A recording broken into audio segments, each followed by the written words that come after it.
जी, तो व्यूअर्स ये है बहुत ही बेहतरीन चॉकलेट को जब ये हीट अप कर लेता है तो चॉकलेट ऑटो यहाँ तक पहुँचता है। उसके बाद ये वन बाय वन फाउंटेन की तरह नीचे गिरता है और फिर हम किसी भी प्रोडक्ट के ऊपर इसको पेस्ट कर सकते हैं।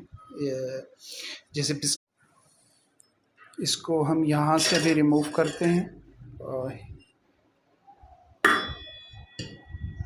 ये फाउंटेन अलग हो गया और ये इसका लीड स्क्रू है, प्लास्टिक का बना हुआ है बेहतरीन।